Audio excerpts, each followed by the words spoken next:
Welcome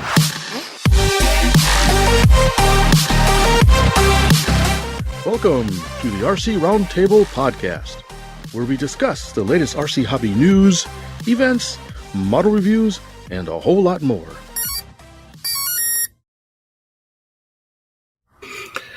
Well, happy post-Thanksgiving, everybody. Welcome to episode number 187 of the RC Roundtable. That's us. It is 187, right? It's that. That's what I said. That's us. Okay, you were RC Roundtable. Like, yeah, you made a funny look when he said that number. Yeah, it's my job to throw you guys off. Yeah. Freaking me out. We ran out of fingers and toes a long time ago. Damn base 10 mathematics. All right, so that snarky guy is Terry Dunn with his missing some toes. And that the number whisperer is Lee Ray. Mr. Interruptus. I'm going to change my name. Interruptus muchus. Tonight, my name is Captain Sweatpants, for those of you listening. Do you care to explain that? Fitz, you know Captain Sweatpants, don't you? Accessing. Really? There's nobody knows? No, sorry. He's a character on Big Bang Theory. Oh. No, I haven't seen that much of Big Bang Theory. He's always in the comic book store. He's always got sweatpants on. Oh. They actually have a name for him? That's his name, Captain Sweatpants. Oh, okay. And that's how I feel after Thanksgiving. Yeah. I take it everybody overate in a glorious way. We ate very well. I don't know about you guys, but I've talked about this on several episodes. So for those of you new to the RC Roundtable podcast, I brine my turkey. I put it in a big bag with spices and lots of salt, I guess, because that's really what it means. And it sits overnight, and you cook that sucker, and boy, it was really good this year. So nice and juicy. Good. It may not look good on the outside. I can never make my turkey look like a Martha Stewart, display. It's not. The legs are awful looking, and it's all patchy. but dang, that turkey breast was good. So that's all that matters. Should probably use a special effects, anyways. Spray paint. Spray paint. CGI. This is turkey. Well done. So for your brine, you just get a 5-gallon bucket and scoop some Galveston Bay water. That's it. Yeah, really. No, I go to the salt mines in Russia. That's where I get my... No.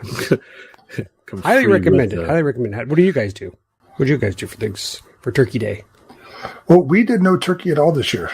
My kids had complained about traditional Thanksgiving meals the last few years, so we did kebabs on the grill instead. And thankfully, it hadn't snowed here yet on Thanksgiving Day, so I was able to fire up the grill, and we had very delicious kebabs. Huh. It's interesting. Yeah. Is it like you guys eat turkey a lot or something? Or I don't know. It's not. Usually just Thanksgiving and Christmas, but they complained about it enough that we changed gears, but we told them Christmas we're having turkey, like it or not. Interesting.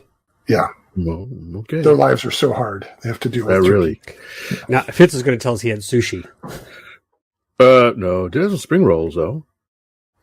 But no, we had turkey. We usually gather with family. I have some family across town, so they usually have something in one of their houses, and so it's almost a potluck kind of thing. Everybody brings something, and so it was pretty good. And I had some relatives come in from out of town that don't usually see, so it was just a nice, quaint thing, small scale, but nice. That's kind of what our show is. It's potluck. Exactly. Everybody brings a little something. Yes. And speaking of bringing something, I guess we got a bunch of stuff to bring today, right? I think so. I guess we haven't talked about new products in a while. Let's jump into that. I see we've got a couple of new things that popped up the past couple of weeks or so. What do we want to start with? Or stuff we want to talk about. Well, I'm already pulling it up on the screen, so tell us what we've got, Fitz. Okay, first thing up is the FMS has an F86 80 mm fan size. I don't know a whole lot about it, but it's been popping up. It's got some neat features. One of the first things you notice is it's got working air brakes that pop out the sides. That was kind of neat. It looks like there's two liveries, sort of. Is one like the Blue Angel? Wait, Interrupt is here. Mr. Interrupt is here. This is where we ask the question to our listeners and viewers. Is it livery or livery? Terry says livery. Fitz and I say livery. Livery sounds something you eat. And Just saying. my cousin Cletus Eat your says livery. paint job. Big job. You can continue, but y'all can all ponder that while you're listening and send us an email, contact@rcroundtable.com. All right. So a couple of things I noticed: sequencing doors. I saw a video of it. It sounded really nice. Sounds like a great sound to it. There's 2 paint schemes, yellow and silver, and a blue and silver, or red, white, and blue, silver. That was a demo team, right? The Sky Blazers. I was wondering about that. Is it some sort of demo, or was it an early Thunderbird? It was a pre-Thunderbirds demo team. Oh, okay. I think so. Drop tanks. Sounds good to me. Yeah, there's been a lot of chatter about this on at least Facebook on the different EDF groups. I, not being part of that crowd, I'm not really sure what the huge attraction for this one is, but people seem very excited about it, and some people seem to have them in hand. I haven't seen any flight reports yet, but I suspect they're not far away. Yeah, I was curious. I wasn't really sure if they were shipping yet, or just a few people got some pre-productions or influencers. I don't know what's going on, but according to their website, they are for sale. So maybe you can get them directly from the factory. I'm not sure. For how much? $500? $4.99. I think I saw it. Now, you know what I like? I like them reusing, like there was some factory that just had tons of no longer used DB9 serial connectors, and they've incorporated them into the wing. Do you see this? Yeah, I was just going to say, yeah, the wings plug into a DB9 connector. I love it. It's like, that's old school. So I'm waiting for the plane that uses a Centronics parallel connector. Oh, man, I haven't heard that name in a long time. Oh, man. Bring it on. That's when you got a few extra servos. The one connector that connects all. See, I was going to ask if it was VGA or EGA, but you went to Centronics on me, so. I remember there was an article back in the day, pre 2.4 gigahertz radios, where somebody came up with an idea to use DB25 connectors. You could have one radio system, and you just transferred the receiver between planes with the DB25. So all your servo connections were on that connector. So you just make that one plug, connect, and you're good to go. Wow, like a quick change for your receiver or something? Yeah. And then, of course, you assume you would have manual trims. You would have to change all that. But, yeah, I thought it was very clever at the time. Yeah, that's not a bad idea. I guess, would the antenna be with that? No, I guess you'd still have the antenna separate. I wouldn't do that. Yeah. That's not a bad idea. I mean, we had model memory radios before 2.4 gigahertz, so that seems like a completely reasonable thing to do. Well, I think the big draw was because transmitters and receivers are so expensive, you don't have to buy one for every plane. You can. Right. So, yeah, if cost was your biggest concern, you probably weren't going to have a fancy model memory. That's a good point. Yeah. Yeah, I remember way back, I used to put little stickers on my transmitter, so when I changed radios, I knew where the trims were. Right. That's funny. and mark the trim position. So, yeah. All right, back to the Sabre. What we got? 48-inch wingspan, 46-inch length. What kind of battery? I take it a 6-cell. I don't see it here. Let me look. 100 amp speed controller. Do you see the battery size? I didn't see it. I'll scroll back up to the top. Well, it looks good. Servos. In terms of scale outline, it seems pretty accurate. Seems pretty good. Maybe we need to get Chris Wolt to see if the landing gear looks good. I see motor. There it is. 6-cell, 4 to 5,500 milliamp power. Okay. All right. That's about normal. Okay. Well, it's an F-86. Those seem to be popular planes. My club president has one he flies the heck out of. Not this particular model, but. Oh, okay. Libels. Yeah, Label has one. That thing is been to hell and back, and he still flies it. He does. He flies it like he stole it. Yeah. The only time I've ever had an F-86 model was the little one that Great Plains. Great Plains used to sell. Yeah. You don't have yours anymore? No, it met its demise on a bad launch. I still have mine. That little 2-cell thing, the ultra micro. Yeah. I've got one of those due in box and probably enough parts to make another one. So they fly pretty well. Yeah, it was a nice little plane. You just had to be careful hand launcher. You could get into that death stall, powered stall thing that F-86s were known to get into. Yeah. It's interesting you say that because at first I didn't like flying it because of the launch, but once I realized I could just hand launch it at half throttle and it just kind of sat there, it was much easier to take off. That's maybe the key, to launch it at half throttle instead of full. Yeah, you don't need full throttle on launch. It was really good. But yeah. Lee, can you find a picture of the nose? Yeah, sure. So that's the thing with these early era jets that had the small intakes. Traditionally, RC models of them have these huge, largemouth bass, out of scale intakes. This one looks pretty good. It's weird. I'm clicking on the nose, but it's giving me bad link. Maybe not click on it. Yeah. So if you look closely, it looks like a good chunk of the landing gear sticking inside the nose. Right. So that obscures the ducting, I guess. But you can see all the cheater holes at the bottom. See this picture? I can't see it. Near the leading edge and the trailing edge, there's a bunch of cheater holes. Let me try some other photos here. Okay. I think there was another gallery down here, if you are patient with me. But I think that's a good trade-off of having cheater holes for a scale intake. I remember I had a... Well, there's your nose. Yeah. Yeah. That looks pretty good. It may be a little larger than the scale, I don't know, but it doesn't jump out at you like a lot of them do. I had an F-86 about this size. It had built-up wings and a fiberglass fuselage and a 100-millimeter fan, actually, that ran on 6 cells. Oh, wow. But the inlet was just so oversized, it looked ridiculous. It flew fine. It just didn't look like a very accurate scale profile. It just looked terrible, yeah.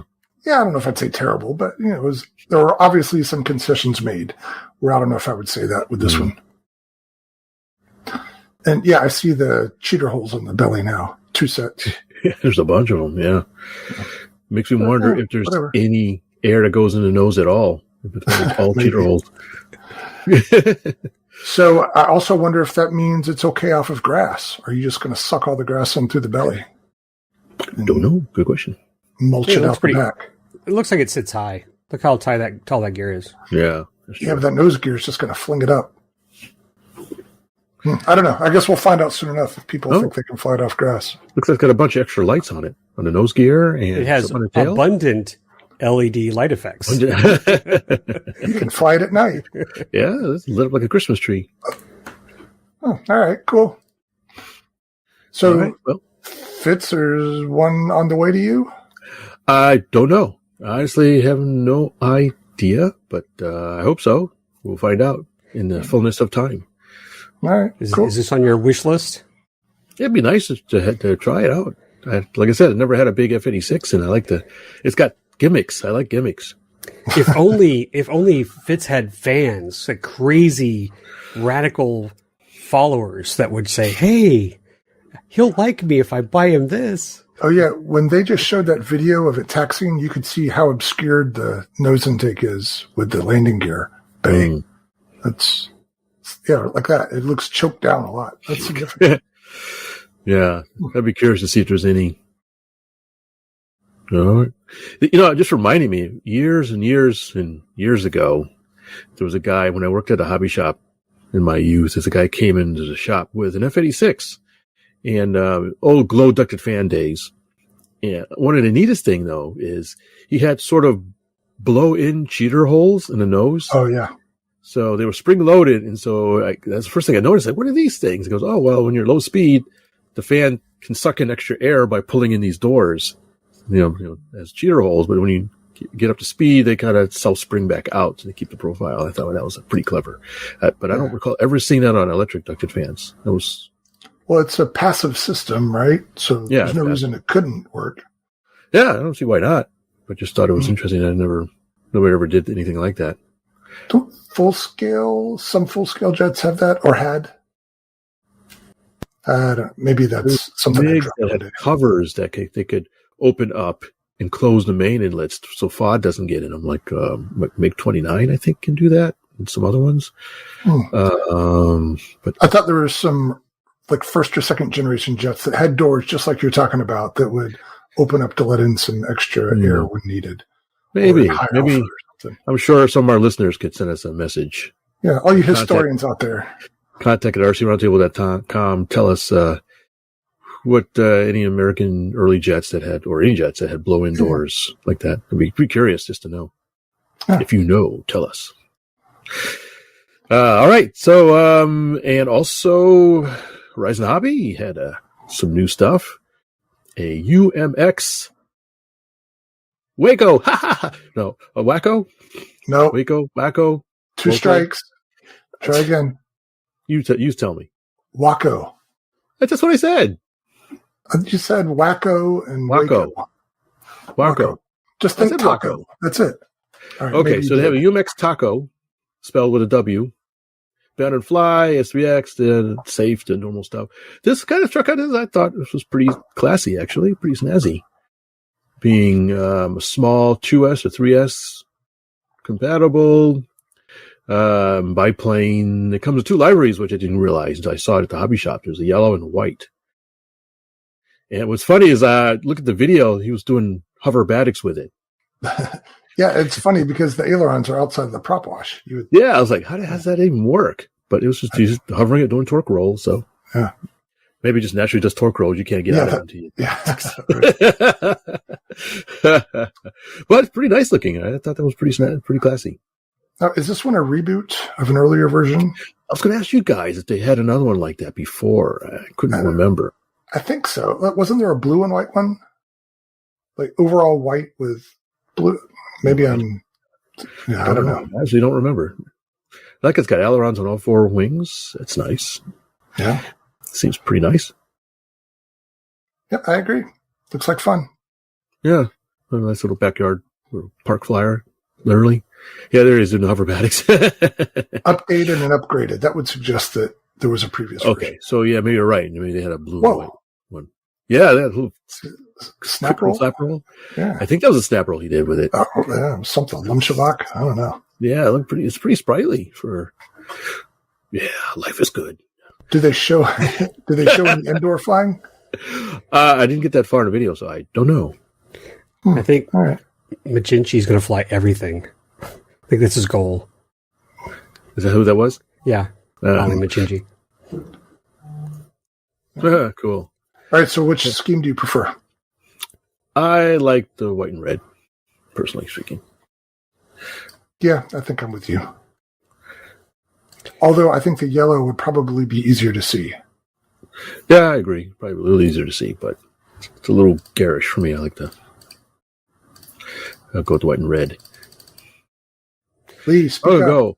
Whenever I built a playing kit, I usually painted it white and red. It was sort of my signature color. Not just because that was the only color you had. No, I thought it was a sport plane. Anything scale because I used all colors. But sport plane, it would be red. It was sort of my signature colors. I just like the contrast and the general look of it. Yeah. Lee? Well, anyway, that's good to see. Oh, it's on pre-order, so it's out next shipment November. That's this month. But there's some in hobby shops now, right? Yeah, there was some. My local hobby shop had a couple, although it didn't say what color for some reason. It says on the box it's supposed to be checked, but it wasn't, so it was random, I guess.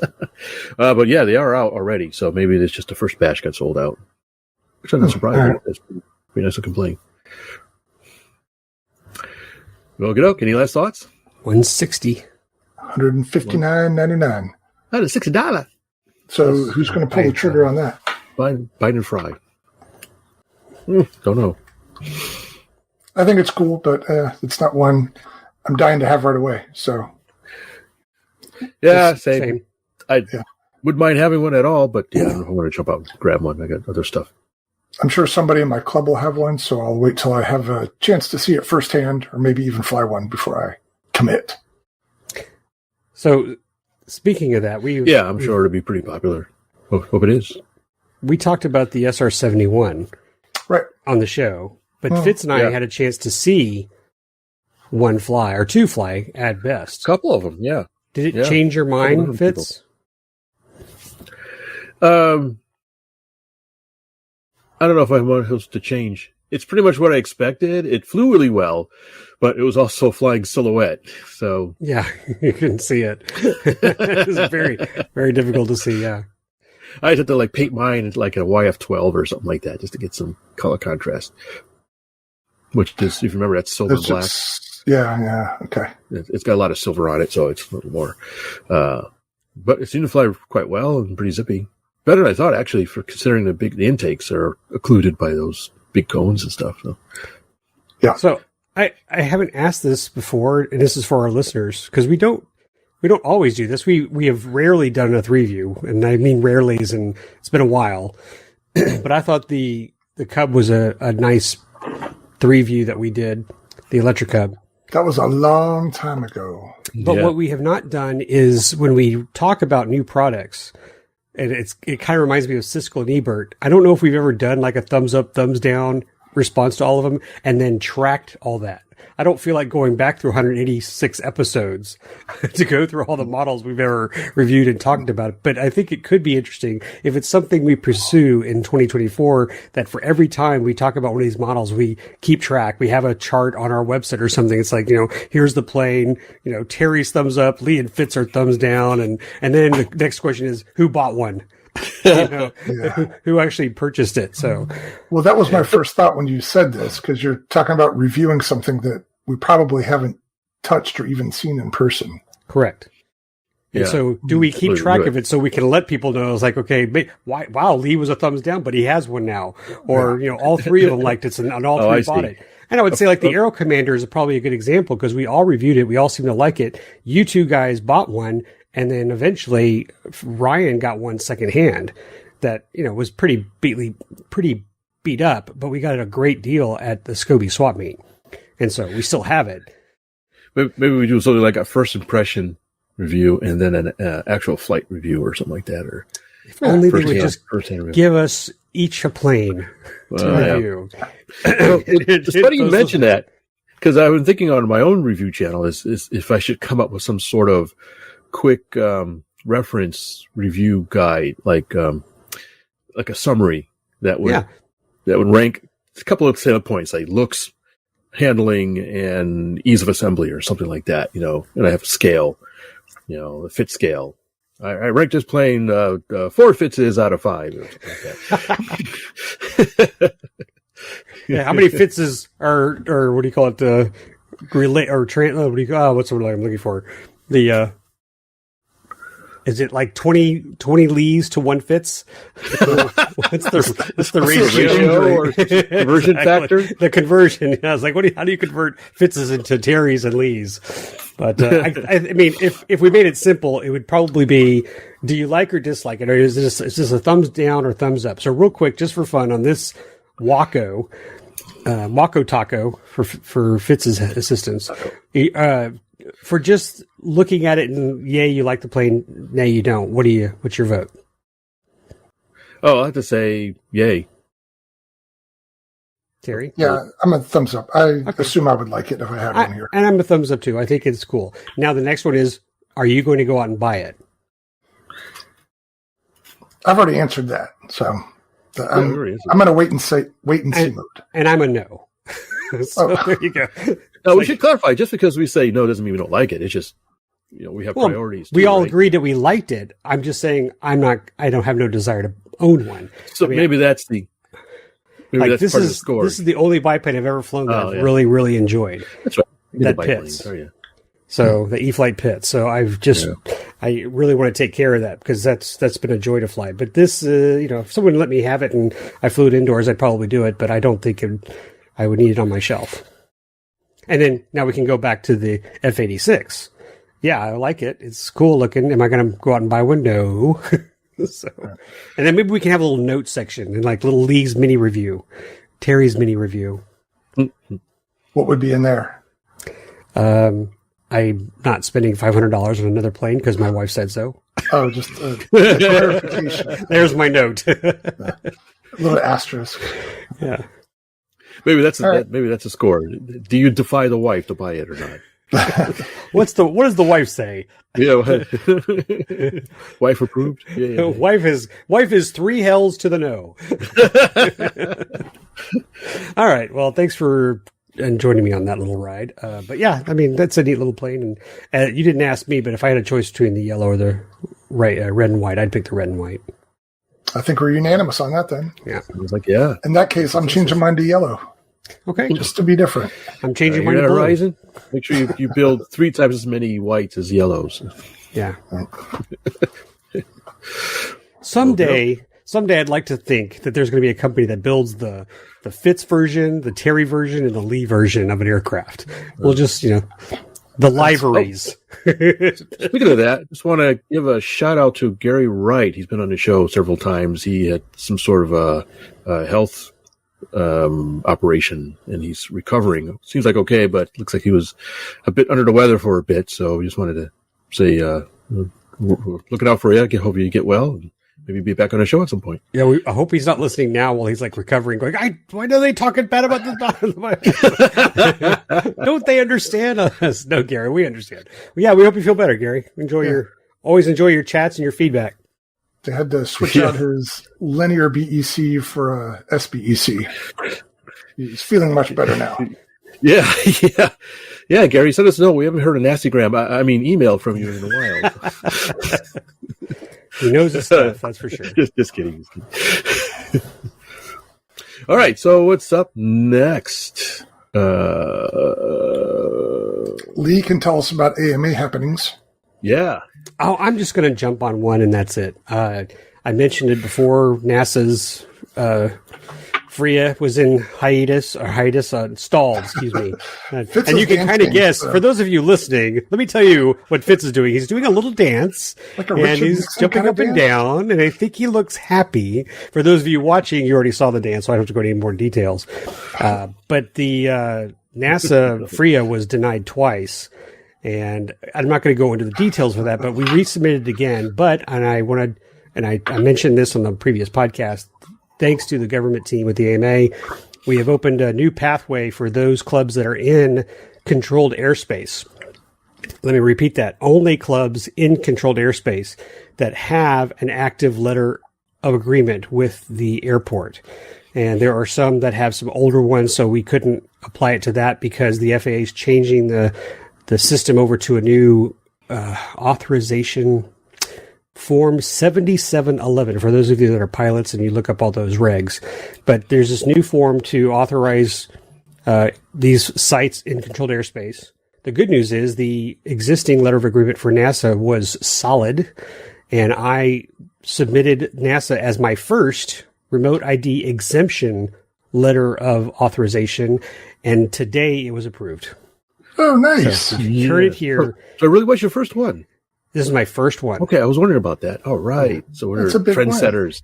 And I say today, last night I got it, but this morning is when I entered it because it came in late last night. But it is extremely good news because the good part, and this is kind of where I put a little details in there, but the FAA is looking for certain problems when they look at a FRIA, like, are they flying over roads? Are they flying over power lines? Are they near parks? And et cetera, et cetera, et cetera. And the first map we gave the FAA with the map that the letter of authorization, the letter of agreement was given, had too much area. And we all agreed it was overkill. So the Ellington gave us more space than we actually use. So Ellington Field being the nearby airport correct. that you have the LOE with. Correct. Yeah. So when we were doing the FRIA, we had to shrink it down. But what's nice about the remote ID exemption is that it takes the letter of agreement. So now they got it all back. Yes, nice. Because I used part of the field that you were going to cut off. It's like, oh man, maybe we should just clarify. The field that I fly at, the NASA Club here in Houston, the Johnson Space Center Radio Control Club, has been there for since Neil Armstrong was in diapers or something. But it's a long-standing club that has letters of understandings and agreements from both NASA and the nearby controlled airspace. We're right on the border of the controlled airspace called Ellington Field. So we've been flying there forever. We've had permissions from all interested parties that, that's fine that you fly there, no issues. But the FAA had an issue with it. And so we're saying, wait a minute, why are we having an issue with the FAA when everybody who's there, including another government agency, says it's okay for us to fly there? And so, as you say, Lee, there's a new method for submitting clubs that have a similar situation that our club has that seems to be a better process for that. So when you fly at the NASA site now, you won't have to use a RID module, but you will have to wear an ankle bracelet. Yes. You will get branded at the security guard right on your forehead. There's a little special brand, JSC print now. I will add this little caveat because this is important. The exemption only applies to members and its guests. That is something that's worded in the exemption. It applies to members and its guests. The benefit for NASA is that you have to be invited because you have to be on a guest list. So it all works. Public getting in there. It works perfect. Yeah, there's no one going to walk in. So that's just an extra bonus for you guys because it works out perfectly. Yeah, we're very much a controlled access club. So again, Lee, thank you so much for your work on that. When I sent out the note to the fellow club members, everybody was really overjoyed, really happy. So, yeah, I got a nice email from Mike Leibel, and I would also say, for those of you listening that have either submitted your FRIA and you got it, or if you submitted and you're waiting, or you haven't done it yet, or in this case, you are in controlled airspace and you need a remote ID exemption, I would highly encourage you to go to the AMA website, modelaircraft.org, look up the government team, look at all the emails for those staff members, and send them a nice thank you. Because those are the guys who made this happen. I am just the data entry folk. And yes, I do a little yelling, and yes, I do a little frustration beating of my desk. Oh, you give me the FRIA. But the truth is, the guys who are in the line of fire are the government team, and you need to send them a quick thank you for all their hard work, because we are making progress. It is sad that some of our clubs are not getting approved, and we're doing our best to keep fighting for them. But the reason why we have, maybe 70% of our clubs so far have received them, have received their FRIAs, because of their hard work. Yeah. Thank you, Lee. That's good news. It's about time you gave us some good news. Yeah, really. Hashtag not me. Yeah. Funny thing is, I did order a RID module. It's on back order, but I figured I'd just have it just because if I need it for some other. Mine's been back ordered for 3 months, and in fact, I'll throw this in here as a little special bonus. This is free, guys. You don't have to be a Patreon user. But I was in an FAA meeting where we had an open discussion. I opened this mouth with some staff, and I just happened to say, guys, I want you to know I'm in this hobby. I ordered my remote ID 3 months ago. I still don't have it. You got to understand that there are people who want to, abide by the rules, but we can't because we can't get the items. I said, it's hard to blame that on the hobbyists. So, well, speaking of devils, as we're recording right now, I just got a message from our buddy Phil Hinkle, who said he did get his module today, and it looks to be working for him. So maybe yours is going to arrive soon, Lee. I'm getting it because I'm interested in it, and I'm not going to try to buy 50 of them. Yeah. But I also want to add this. Here's another little Lee Ray note. This was on the interwebs. A gentleman posted on his club's site that it was did you know that you have to use your remote ID module if you bought one and registered it? I was like, no, you don't. And he was like, well, he was telling the members, says, don't buy the remote ID modules or you'll have to use them.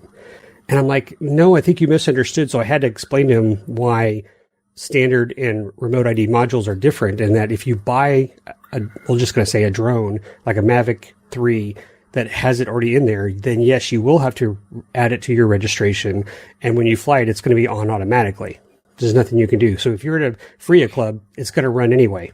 No big deal because you don't have to do anything because you've already registered it. But no, if you buy a Spectrum Sky ID and you have it and you're flying it a FRIA, you do not have to put it in your airplane. You do, even if you've registered it with that particular aircraft, you do not have to turn it on. So I know it sounds like common knowledge, but this gentleman was giving this information, and maybe someone out there has heard it, or if they have other people talking about it, experiment if you want, get a couple, because there's a chance you might go to an event where unfortunately that club didn't get a FRIA, or maybe you're just going to visit a friend. So having one will not hurt. Yeah. All right. Yeah, I'm going to order one too.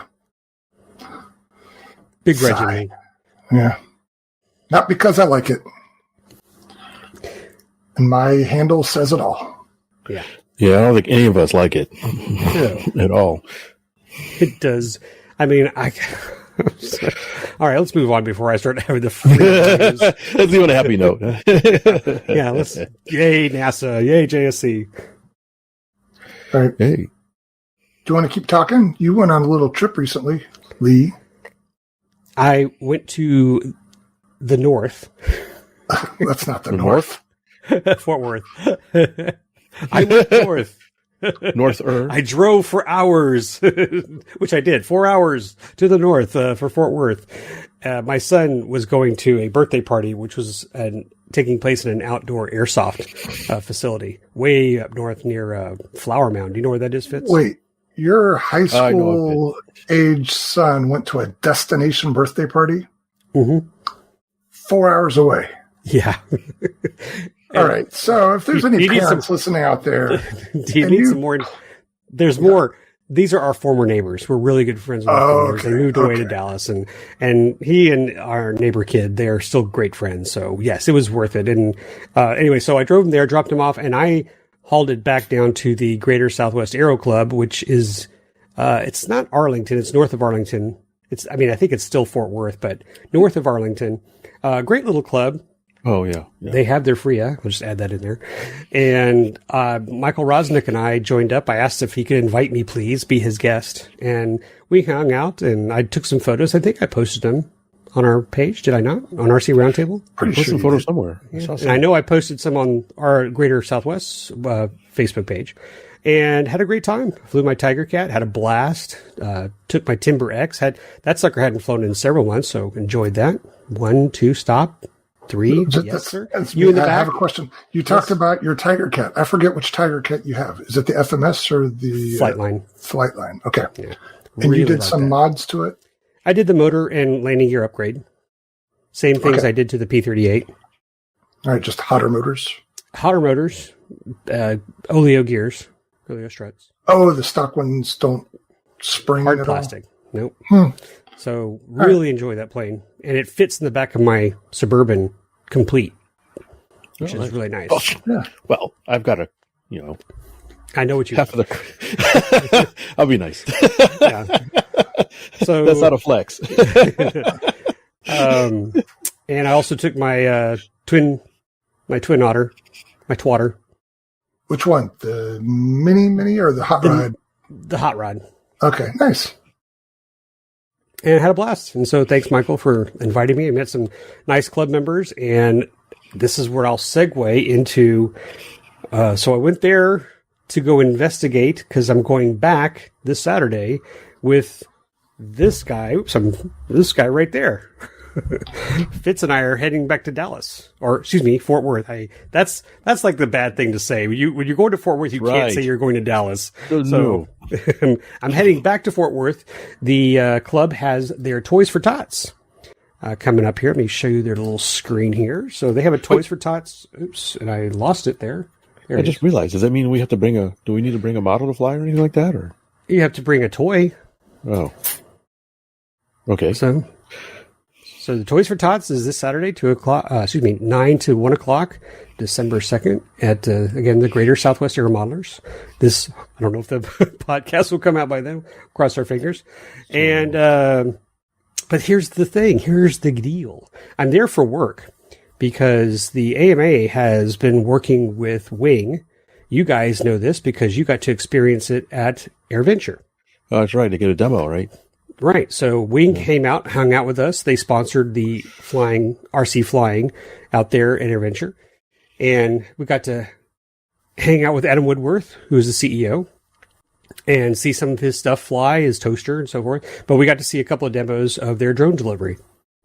Well, what's nice here is that Adam has been talking with the AMA and said, he really would like to reach out to some of the clubs, the local clubs, to share with them what they're doing, but also let them know that their goal is to avoid flying over our airfields. Like FRIAs are tagged on their map to go away from. Do not trespass. Move around. Circumnavigate. So we're visiting with Wing because they have a headquarters in Dallas. And they're going to bring a team out there to have a display. I don't think they're going to be doing a live demonstration, but they're going to have a display. And this is the fun part. Fitz, they've invited us to go see their headquarters after the Toys for Tots event. Oh, well, that's new news. Yes. So, all right. And since I'm your ride, you're stuck. I'm stuck with you, huh? So, screw you guys, I'm going home. So, how long did it take to walk from Fort Worth to? Just in time for our next podcast. So anyway, we'll have some of that information shared on the AMA Facebook page and social media channels, and I'm looking forward to chatting with them because that's kind of the friendship we need with companies that are drone deliveries. We all have our comments and pros and cons. Mine has always been I love that they can take the place or take human risk factors out of certain projects like helicopter search and rescue.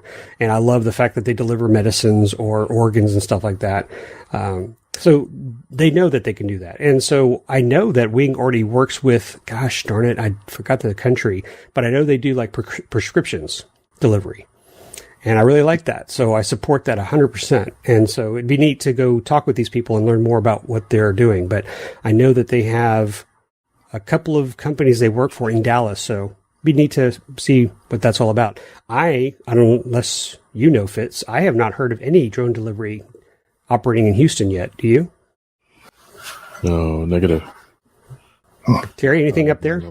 Not that I'm aware of, no. But I do think that's an interesting point you bring up, that so much of what we've heard from these drone delivery companies and the advocates and what is the AUVSI, the different groups. Commercial Drone Alliance. That's the one. So many of them seem to be saturated with people who aren't interested in modeling at all and have no regard for our concerns. Wing appears to be an outlier because Adam Woodworth, who you mentioned, definitely a lifer. Cool guy. So I knew him well before he was part of Wing. So it's good to know that they have that mentality and they're trying to play nice. Yeah. So. And what's nice is I talked to a couple of the guys there and, told them what was going to be happening and they were very interested. In fact, one, this not entirely drone delivery, but it is drone delivery, but let me get to the final part of that. He, I don't know if it's his son or if it's a relative. He works for a military agency that actually flies target drones on the West Coast. So he goes in and he flies the target, and I think his skill is being able to, if they're not knocked out of the sky, to return them and land. Like that's his talent, to be able to fly them or line of sight, line them and so forth. But the fact is he makes a lot of money doing that. So it's like, man, that'd be awesome. Job. Can we, is there anything in the Gulf Coast that I can shoot down? That'd be awesome. But he was interested and he goes, yeah, he's way into it. He does that. So I think, there is a need for BVLOS stuff, and just hope it's not, taco Cupcakes. Delivery. Yeah, tacos or cupcakes. Yeah, sushi. Yeah, that just makes me sad. You mean tacos? Tacos? Waco tacos? Yeah. Yeah. So I'll keep y'all posted. I'll share the information and let you know how that goes. And of course, Fitz will too. Yeah. So is Adam going to be there? No. Okay. I think Adam recently moved out of state, so I think he's somewhere else. And I don't know if I'm at liberty to say, so. Yeah. Wink.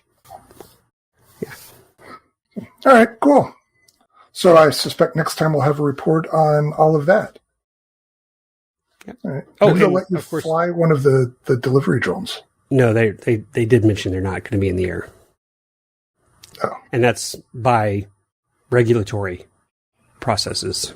Like, they have to have approval for launching stuff. And, anyway, no. Well, I wonder if there are any, and we'll have to ask Adam about this, any early prototypes that aren't automated that you could just hook up a regular transmitter and go fly. Let's see if we can bring those to AirVenture next year. There you go. Oh, yeah, I'm sure they just love that. Tell them to bring 4 or 5. Yeah. And paint them different colors and put different numbers on them, and then we'll start a track. There you go. It's a good idea. Yeah. All right, so what's next? Oh, yeah, I forgot to say. Fitz, we need to bring planes with us, too, so you got to bring stuff to fly. Okay. Thank you for answering that. Grass, right? If I remember correctly, are they still grass, or do they have a tarp? It's grass. Tarmac. It's grass. Okay. been years since I've been to that field. Okay, I'll bring something capable of grass stuff. Fitz, are you twiddling something? There's like Maybe. the bottom of your screen has this flashy thing that I can't decide if my screen's going nuts or. Does that distract you? Yeah, does that distract you? Huh? Yeah, like a cat with a ball of yarn. A laser pointer. Yeah, there you go. So what else is on our list? Well, I think we were going to cover our workshop updates, and I'm sure we all have some because we haven't talked about that in depth in a while. So I'm going to check. So why don't you start? I could, if you want. Let me make sure. Yeah, that's what's next. So the only thing in my workshop that's been updated is my workshop. I've been doing a lot of work in there lately, trying to get it organized and make it permanent, really. So I've got so much stuff that's been boxed for years that I haven't really organized, just kind of thrown together. And then when I was moving, I tried to pack stuff in an organized way, but then you get towards the end and there's lots of odds and ends. You just throw them anywhere that there's spare room. So I've got a lot of boxes that I'm not exactly sure everything that's in there that I haven't unpacked yet. And I've just got a lot of stuff in general that I finally want to get organized and put away in a reasonable way. And I'm not sure I mentioned this before, but I have another workbench since you guys were here. When y'all were here in the summer, I had the 4x8 workbench on casters that I've had since probably 2002 or even earlier. Yeah. And that's moved with me all around the country. But I picked up another 4x8 workbench here. So I've got two side by side. So I can work on several things at the same time. All right. Yeah. I want to jump back to about your workbench because again, for news people who haven't heard, and we've showed pictures of this, but something that Terry does that's very unique with his workbench is that when he moves, he flips it upside down, puts walls around it, and then uses it as a shipping container. And not quite. I don't flip it. I don't have to flip it. I just have to take. Yeah, I have to take it apart though, because I can't get it out of the basement or wherever it is. So I take it apart, then I take it out to the garage or wherever, put it back together and put sides on it, plywood sides. Then I can fill it like a crate. And then when I get to where I'm going, I do the opposite. And it's a royal pain in the fanny. And I'm not doing it again. Ever. So forget I said anything. But if I were to use my tables, I'd flip them upside down, pack them with stuff, put the walls on, and what do you call it? What's that cellophane or something? Oh, right. The wrap. That wrap? Yeah. Yeah. Well, the point of that is I'm not planning to move again. 3 moves in the last 10 years, and I'm done. I'm staying here in Green Bay for a while, knocking on wood. All right. So anyway, there's that. I got a new workbench, and you guys might remember there's a set of stairs that go from the workshop into the garage. And in the workshop side, that was just bare studs. And so I added pegboard all along that. So that whole wall is pegboard, kind of a triangular shape as it goes up the steps, minus an area to access under the steps, which is a lot of good storage area.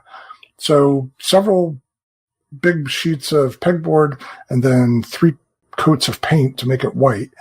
And I've this week started putting pegs in there and hanging up all the stuff that I've got. Did you get white pegboard? I thought they sold it as white. They do, but I got a really good deal on this pegboard that. Oh, okay. When I found it on Facebook Marketplace. Oh, that's right. You're the Facebook whisperer. Yeah. So it was. I think it just said it was brown, or maybe. Oh no, they were actually like an antique white. They were off white, and so I went to get it, and they were in a barn. So they weren't mildewed, but they were musty. They had been in this barn for a while, and so I had let them air out in my garage for several weeks, and they're fine now. I haven't noticed any smell in the workshop, but when I put them in there, the off-white color it wasn't doing it. It was just kind of dingy. So I got some paint, and it took 3 coats. I bought the cheapest paint I could find, and then regretted it. I should have bought some good paint the first time. So it took 3 coats. And pegboard's a little bit difficult to paint because if you use a brush, it fills in the holes, and then you got to go back and unclog the holes. If you use a roller, it seems to work okay. But anyway, so I did that, and I've been having fun hanging stuff on the pegs. I had a few pegs already, and I'm like, I'm going to need more. So went on Amazon, bought 100, And I was surprised. I went through 100 pegs like that. So then when I went and bought 50 more, thinking, all right, that'll cover me. Nope. I used up the last of those 50 today. And I've got just a few more things I want to hang up. So it's very deceptive. It's like, well, I demand when you're done that you move your laptop into that room because I want to see that as your background. Yeah, I'd like to do that. My only concern is that that's where the water heaters and the house heater, all that stuff is. So if one of those kicks on, there's going to be some background noise. But if y'all can live with that, then go get one of those microphones that those sports announcers use when they're on the field. You know, they're just so close. It doesn't pick up any noise on the field. It's just them. The Jim Cantori signature microphone. There you go. Yeah. The pilot microphone. Yeah. So I've been working on that, and we've got the IKEA shelves. I forget what they're called, but it's just the square shelves, or they have a bunch of square cubes in them. I think everybody's got some somewhere. That's another thing. We've been moving around the country since Houston. We've got a few different ones, and I've inherited them. So I've moved those in my shop, and it just happened from one of my recent lot purchases up here. It came with some plastic bins. They were probably designed for those IKEA shelves. It fits right in. It's like a 13 by 13 square, fits right in. And I had 8 of those. And I've got cubbies for several more. And I looked up the model numbers of these plastic bins. Can't find them anywhere. So it'd be nice if I could find just a whole rack of those. But I don't think it's going to happen. So I've got a mishmash of different shelving units within those bins, but it'll be fine. But I'm getting organized.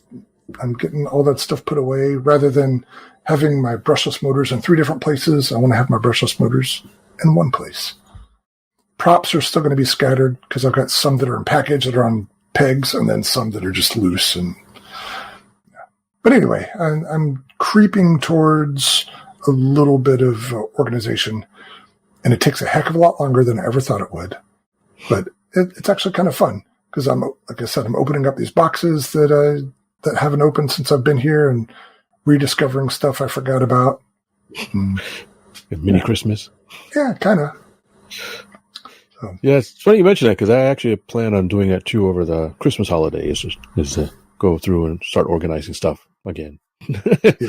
More organized. Oh, unfortunately, I don't have the wall space for pegboards like you do. That's the only thing. I'm going to do drawers and containers. Well, since you're in Houston, I assume your garage has studs on it rather than drywall. Yeah, there's studs. Why can't you put it there? Have you not seen pictures of his garage? Well, you can't see the walls there. You can't see the forest for the trees. Yeah, I can't get to the walls. The walls are already crammed. What Fitz needs is a TARDIS. Yeah. He just needs to put a TARDIS in the corner of the room and put everything in the TARDIS. Yes, definitely something that's bigger on the inside. I mean, that would just be perfect. I think he would be the happiest hobbyist to have this little TARDIS that's it in the garage and then just walk in into the workshop. Multi-dimensional garage. I do. I'm running out of space. I don't know what I'm going to do. Well, here's something to consider. What's that?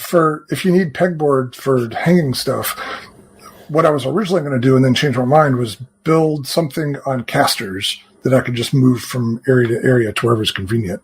Just, I don't know, 3 feet wide, 6 feet tall, pegboard on each side, and you can just move it around as you need to. I saw something like that when we were up. Where were we, Lee? We went to the museum. Was it Dallas? We went up somewhere and we got to tour a workshop as part of a museum. Oh, yeah. I'm sorry. It was in Dallas. It was, we went to go see the Commemorative Air Force Museum. Yeah. And it had something like that, Terry. I was actually Googling it quite a bit. It was basically sort of, those sandwich boards. It's kind of a sandwich board thing, pegboard, and on casters. And they had tools and stuff. It was really quite nice. I said, oh, that's a nice idea for something like that. Yeah. And they had some nice stuff like that at the EAA museum too, in the workshop. If you get on Facebook Marketplace, you might even find something like that pre-built, like a store fixture that for a store that's tell them Terry sent you. Yeah. I'll give you my secret code. I did go to is it Kohl's of all places had these nice roll around drawer things that I picked up. It's got about half a dozen drawers on it. It's fairly tall. It's on casters, and you can roll it around. It's got a platform on the very top, and that's been really nice. Just stuff to have to be able to roll around. And I got another thing from Michael's that's similar, but it doesn't have drawers. It's basically a roll around, but it actually has a kind of couple of sort of pegs on one side, not a pegboard, but it's actually pegs that you can hang stuff on. And 3 almost shelves, but they have high walls, semi-high, maybe about 3 inches high walls on it, and a thing on the top as well. That's actually been quite useful. And it's got a little thing on the side I can throw tools and pens and stuff in it, and it rolls around. And that's been also very handy. Oh, it's also holds paper towels. It's got a paper towel holder on it, and that's been really handy. It's really nice. And so I have one of those. So that's been real handy for when I'm working on stuff, to have a roll around tool rack that I can carry with me and easy access to. So I'm slowly trying to get stuff more organized, but we'll see. Yeah, that reminds me that when I first started this organization, I found somebody selling, I assume it was from a store display, it's just a wire rack, and it has like 100 pegs built into it. And it was 2 of them, and they can attach to each other. So in the end, it's like 3 feet wide by 6 feet long, and I nailed it to one of the rafters in the workshop. So that's where all my Dubro stuff is. Like I've got one section that's just Dubro, and that wall where I added the pegboard is kind of everything else. And to be fair, a lot of that stuff that's on the pegboard is things I'll never use, but I think they're fun to have. Like nice I've got an old like 550 motor that was in a package, and just neat stuff like that. But a lot of it is stuff that I will use too. And go ahead. I have a pegboard in my garage, not in my workshop, but in my garage. And I was like, I'll have a little tool workbench, and it worked out fine for 4 months. And then I just put junk on it. And then I don't remember what's on the pegboard. I have not used that pegboard to its fullest. It's a very sad pegboard. So some people can do it. I'm not one of them. I remember seeing a video by your buddy, Terry, Adam Tested guy. Oh yeah. Yeah. Adam Savage. Yeah. Adam Savage. That's it. I think I can remember his last name. And he was a big advocate, says, drink. Yeah. He was, he said something like drawers where tools go to die or something like that. And so he was a big proponent of that roll around tool carrier as well. And so you put your most used tools on a roll around carrier, and then make easy access, and they're not in a drawer somewhere, and this kind of stuff. Yeah. And I'm thinking that now because I have the 2 workbenches, rather than having 2 sets of tools, that I can have the roll around carrier, because I've got a thing like you're talking about on the casters. So maybe I'll keep the tools I use most on that, and I can just go back and forth. So, and one last thing about my workshop, about the same time I bought that wire rack, I just happened across a thing on Facebook Marketplace. I have no idea what its original purpose was, but is an A-frame with, maybe with 2x4, something like that. And it's probably 3 feet wide at the bottom, a little over 6 feet tall. And about every 10 inches, there's a 1/4 inch dowel or 3/8 inch dowel sticking out of it. So you can picture an A-frame and then the dowel sticking out. I went and picked that up, and it is perfect for storing wings and fuselages. And I can fit, 20 different things on there. I had built something like that I was already using, the same basic idea, but it was just one-sided, and I had it mounted against a wall. So I've got that, but it would hold not nearly as many things. So now I've got both of those, and I'm set. So I'm kind of thinking you might have given me an idea, because I'm looking for new ways of storing some of my planes, and I may have to take some of them and store them in layers, like hang a plane, but one plane above another plane kind of thing. Okay. And I'm wondering if I could, is there something I could, now that I have the laser cutter, I wonder if I could use that to build some cradles or something that I could easily clone and spit out, that I could, because didn't, that hobby shop that was near the Radical RC, didn't they sell some sort of hanging system? Hobby Lobby used to sell one. I thought Radical did too. Well, we thought Radical had shut down. I saw a post the other day that suggested they're still open. Really? So we'll have to look into that. And maybe under new ownership, I'm not sure, but okay. Fitz, we ran into that company that sold hooks, like garage hooks, at the Richardson swap meet. Remember that? That's right. store a plane. Is that it? I think it is. Yes, I had talked to him a little bit. I wonder.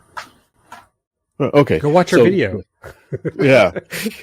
So yeah, I just wanted something I could do kind of homemade because I have a whole bunch of them. It's not like I need one or two. I probably need a dozen or so.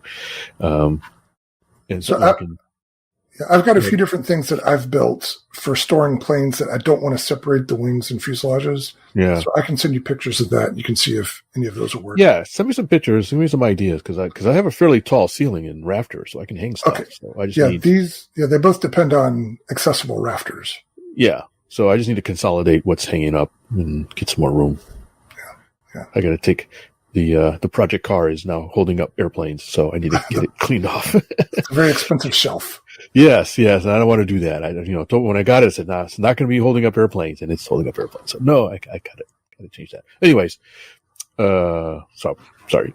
All right, that's it for me. It's been all workshop stuff. When I get to a point where I'm ready to start working again, I've got the Electro Streak I need to finish, and then I'm moving on to the big SR models Eindecker. This is the Eindecker. Yeah, hold me to it. Right. Yep, get her done. Yep. All right, that's it for me. You guys? Go ahead, Fitz. Want to go? Okay, I've been multitasking, parallel processing, a few things. Excuse me. Speaking of Eindecker, I also got a big project myself.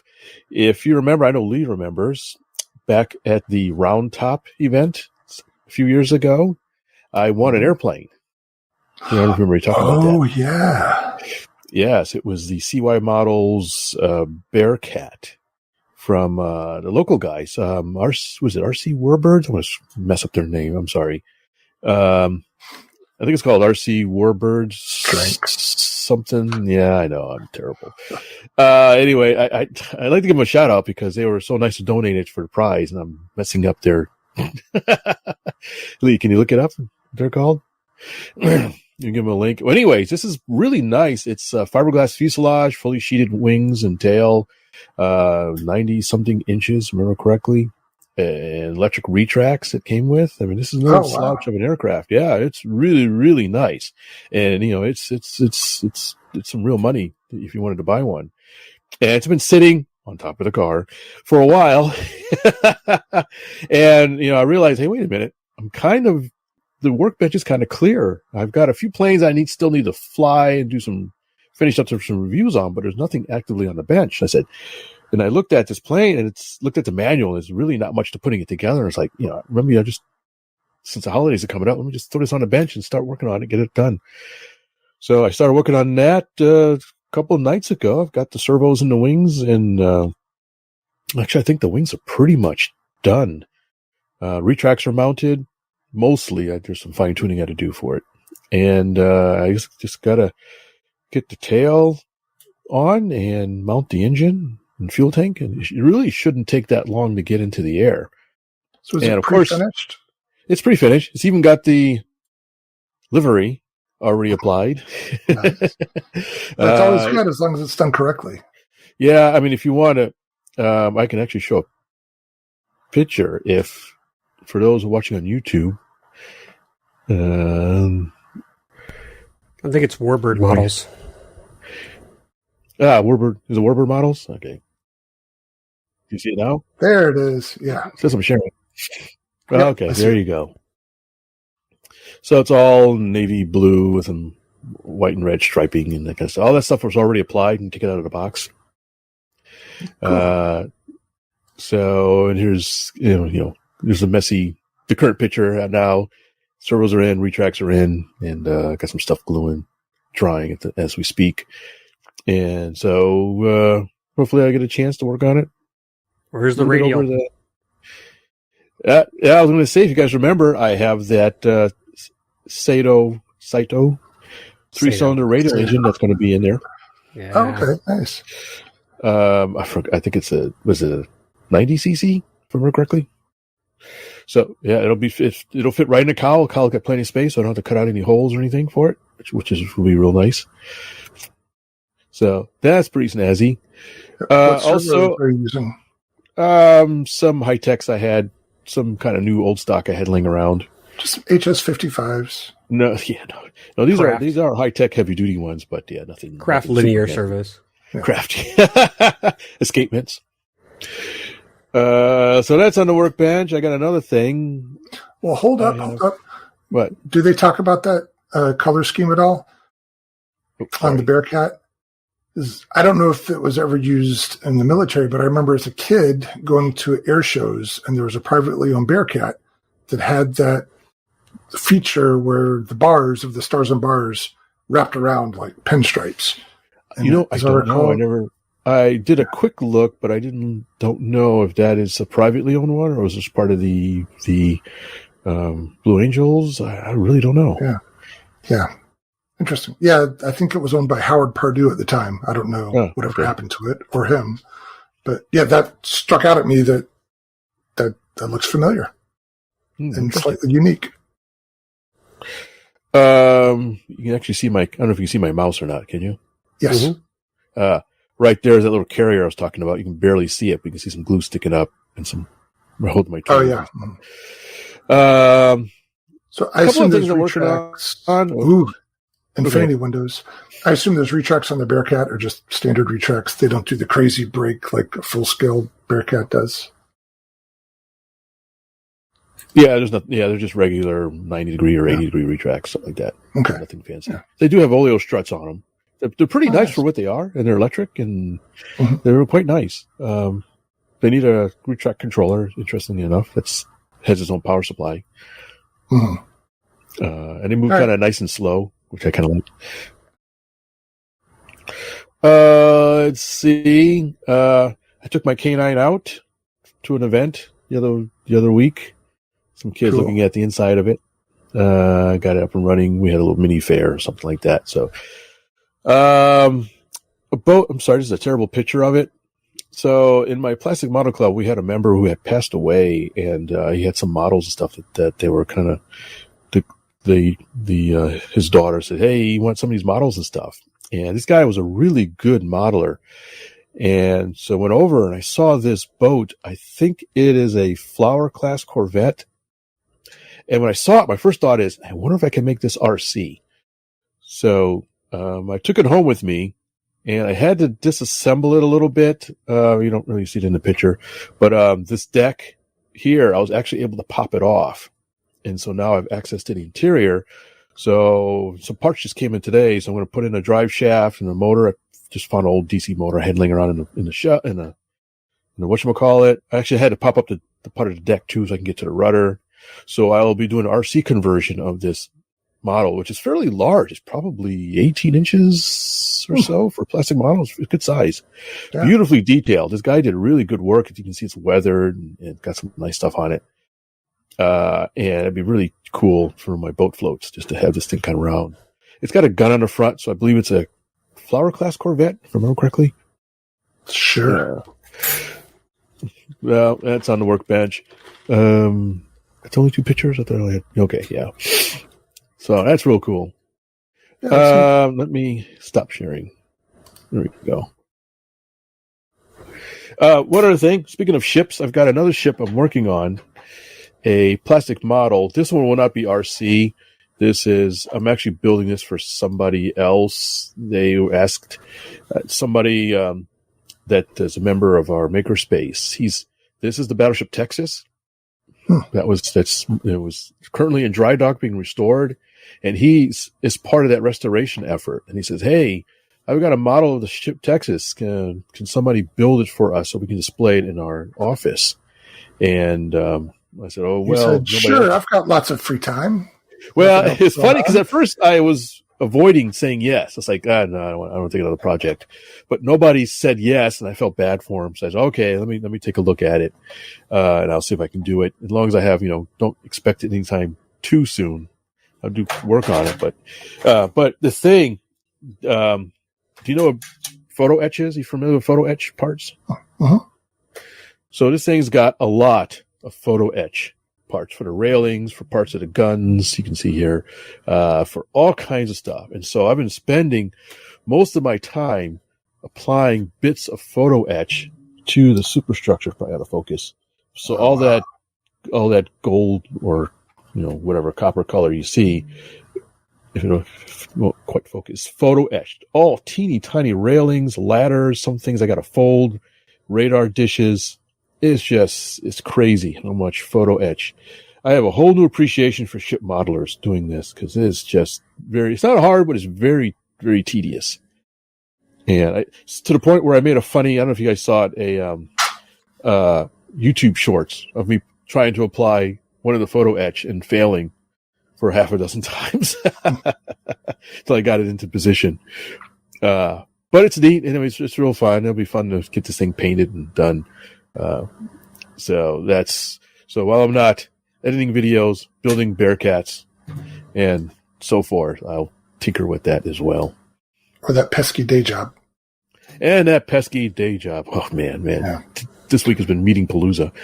But yeah.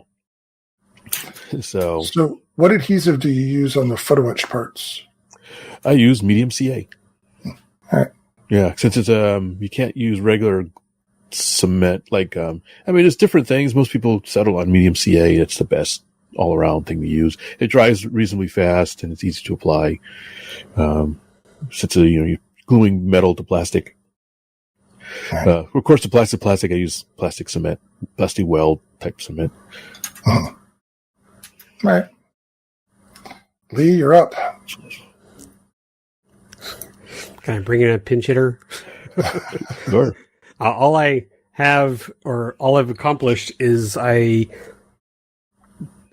3D printed it just feels humiliating. I cannot draw CAD stuff. I've been talking with Fitz about Fusion 360 and I just can't wrap my head around it. I feel like I have to have a special tool or something, or a special keyboard to manipulate the stuff. And I had to give up and go back to Tinkercad. Just, work with blocks. That's a baby's toy. I'm not kidding you, man. It was ready to throw the stuff out the window. But I did. I did this before with the 337, but I recreated a battery tray for the P47, my Seagull P47. And I'm not patting myself on the back for coming up with a unique idea, but the tray that's there is, I say universal because the plane is built for gas or fuel or battery. And the battery method is just using Velcro straps, which it's hard because you have to dig really deep in there and it's really difficult to manipulate the straps while the battery's so far forward.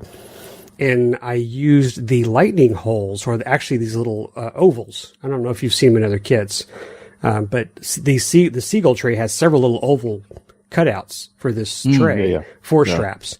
And I use them as the locking sections for my battery tray. So similar to the Morgan Mills, I don't think you guys have either one, but I have it. The Morgan Mills has little L notches in the bottom of the tray, so when you push it down, you go forward, it locks underneath so it can't come up. And then you have a little tab that keeps it from moving. So I just followed that idea, and so I made a 3D printed battery tray. My new 6S 6,000 milliamp pack fits in there. It doesn't shift, and all I have to do now is decide whether I'm going to use a screw, like a one screw to go through the back to just like put a nut through the other side through the plywood so it keeps it from shifting, or maybe come up with like a pin method, something that might be easier so I can quickly remove it and leave it in the plane versus a screw. I mean, the screw is pretty secure. It's what I did for the 337. So, but that's it. I mean, the tray's done. The battery's in, so I'm happy with that. It'll make flying that sucker a lot easier. Or maintaining flying is fine. It's just swapping the batteries out. And the best part is if I need another tray, I just print me a damn tray and move on. What material did you use? PETG. Okay. PETG, PETG. We're going to have that pronunciation too. No, I would say PETG. That's some stringy stuff too. Crazy stuff. But yeah, it works fine. It's supposed to be better than PLA. Although I don't know, the PLA Plus that I've printed, is held up just as well as PETG's supposed to. But this stuff is supposed to be a little bit more flexible, so it doesn't crack or snap. Okay. So there you go. That was my only project out there in the workshop. It's more heat resilient too. So you haven't made progress on the Cessna 337? Nope, still in pieces. I have not had time. Really not had time. What with saving the hobby and all? Yeah. Fighting forest fires, rescuing cats from trees. Yeah, it's been pretty busy. I'm going to send you a cape. I swear Fitz must just have a clone or something that he just, keeps in the corner. That's what I was thinking. Yeah, because I don't know how he can get so much stuff done. It's amazing. How do you know you're not talking to the clone now? I'm actually in the workshop doing stuff. I guess we just need to find out how he says words, and then we'll know the difference.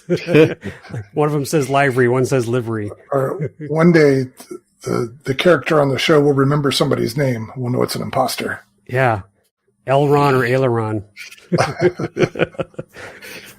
No, not that bad. That's it. All right, cool. So I think that's a big that's it. Yeah, we're at the end of the list. Yeah, we made our list. We've kept it under 2.5 hours. All right. Progress. Thank you. I appreciate that. Thank you for your support. All right. Well, any last thoughts? Yeah. We teased last time about a giveaway. So we decided we're going to continue to tease until that's nailed down pretty solid. So bear with us. It's coming. Yeah, it's coming. Is it going to be 1? Is it going to be 2? Is it going to be 3? You'll find out. Oh, I don't even know. Great. Yeah, stay tuned. I hope I win. We should have enough information. The next podcast, we should have solid plans for our next giveaway. And we'll do that live. If you want, sure. I think we should do it for a live show. So let's do that. Let's plan to do a live show in the next 1 or 2 episodes because the end of the year is coming up, boys. That's right. So yeah, Christmas giveaway. That's even better. All right. Well, we got to do it before Christmas, so we have time to ship it, so they can put it under their tree. Christmas time, Christmas season giveaway. Yeah, close enough. Yeah. All right. Our holiday spectacular. On ice. I could actually live up to that. I don't know about you guys. The lake out back froze over starting yesterday. So oh wow. I wouldn't walk on it yet, but it's frozen. Do people ice skate on it or anything like that? I haven't seen people skate on it yet, but I heard when years ago when neighbor kids were younger, they used to set up a hockey rink every year. And cool. Yeah. But yeah, people walk across it, fish on it, whatever. Good times. Right.